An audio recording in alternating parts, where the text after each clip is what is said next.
4 types of education make children lack confidence. For children, the formation and level of self-worth are greatly influenced by their family, especially closely related to their parents' parenting style, their attitudes, and their assessment of children young. A 25-year-old girl in China confessed, "I couldn't find a job, couldn't sleep for several days, and felt like I was about to collapse. I felt depressed and helpless."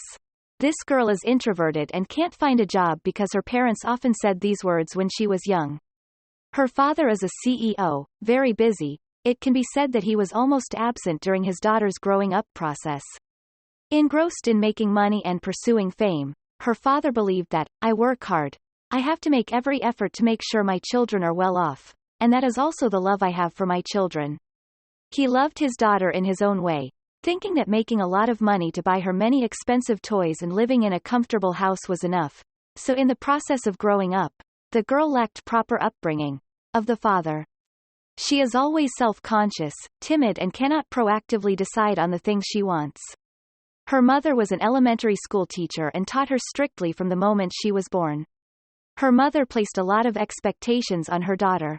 She was often scolded because she didn't study well.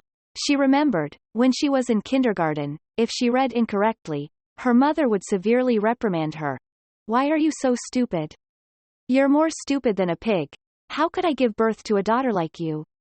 She loves to listen to stories, likes to imagine the details of the story, but does not dare to tell her mother. Because she knew that if she told it, her mother would say, "You're making it up again. You think you're smart. Use that time to study properly." Gradually, she spoke less and less, and her mother's strictness made her withdraw more and more into her shell. She felt really stupid like her mother scolded her. She was not good at math. When she was tutored by her mother scoffed countless times. "With the same teaching method, everyone in your class gets high scores except you. Don't you feel that you are incompetent?" Her mother often took her to meet excellent students, pointed out her mistakes and asked her to learn from those who were better than her. She felt like she couldn't raise her head. She said her whole childhood was very difficult and depressing. According to the psychologist's analysis, her introverted taciturnity was partly due to her parents' fault. If given proper care, the girl will definitely not have to face the above situation.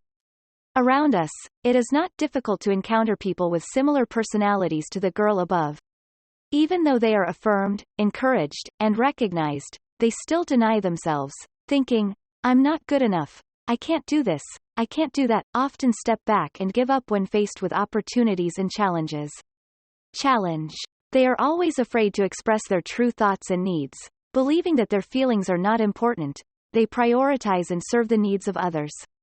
They are very concerned about other people's evaluations. Any negative comments will make them fall into self-doubt. These expressions show that they consider themselves to have low value. Meanwhile, people with a strong sense of self, considering themselves valuable, important and worthy of love, are often very confident and have high self-esteem.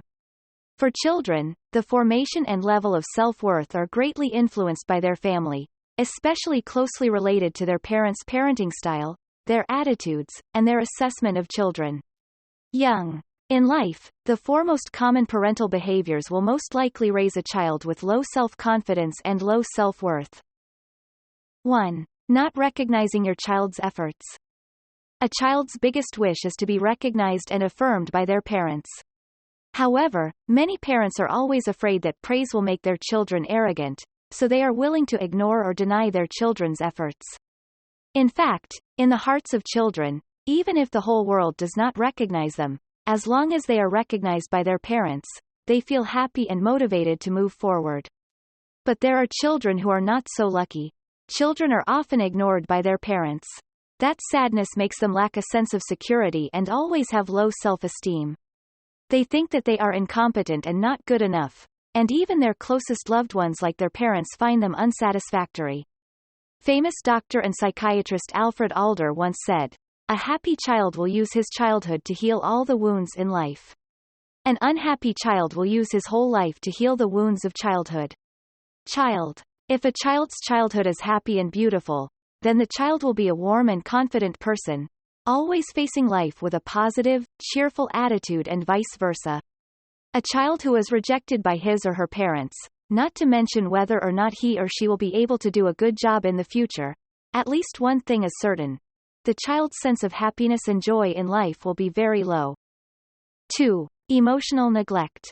During the child's growth process, the parent's attitude is like a mirror, allowing the child to see and feel what kind of person he or she is.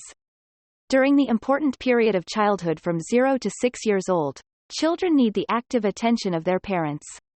If they receive care, love and understanding from their parents, children will feel important, valuable and worthy of being treated well. On the contrary, if parents often ignore their children, have an indifferent attitude, refuse them, and prevent them from expressing their emotions, they will make them feel abandoned, scared, worried, doubting their importance and own value. For example, if the child wants to tell the mother something but the mother is busy, the mother ignores the child's words or the child pretends not to hear anything after speaking. The child cries because of something, the angry parent shouts loudly, "There's no use crying, if you cry anymore, I'll kick you out." If such things happen often, the child's sense of self-worth will be greatly affected, because the child does not receive enough attention and respect from his parents. 3. Control your child's life. Coordinating and controlling every child's actions can make them independent, dependent, and lacking in confidence when their parents are not around. Therefore, parents should give children space to explore and discover everything independently. At the same time, instead of controlling, adults can support and guide children to perform activities and discover new skills. 4. Setting too high expectations and demands on children. The mother is always dissatisfied with everything about her daughter, constantly looking down on her, always criticizing her messy room, her academic results, her college plans. This is the type of parent who always complains, demanding too much of your child. They hope their children can become good and talented children, so they constantly help them correct mistakes, compensate for shortcomings, and become a better self. Thinking like that is understandable, but what is most scary is that some parents are so obsessed with wanting their children to be perfect that they do not recognize and properly evaluate their children's true abilities, unintentionally attaching conditions to their children's love. 5. Right to choose. Much of a child's confidence comes from independence. Smart parents, instead of interfering in their children's choices, need to know how to let go at the right time and let their children make their own decisions. What you want to wear is your business. If I find it inappropriate, I will adjust my style. Whatever field you want to study is up to you. If you choose wrong, you must take responsibility. Parents who insist on changing things only destroy their child's sense of autonomy, affecting their confidence and lack of responsibility. Gradually, I depend on others for everything and develop an easygoing nature. Controlling and doing everything for your children is the most toxic way of educating. Dare to let go is the true test of parents' psychological qualities and value judgments. Only when parents know how to let go, can their children truly grow up and be happy.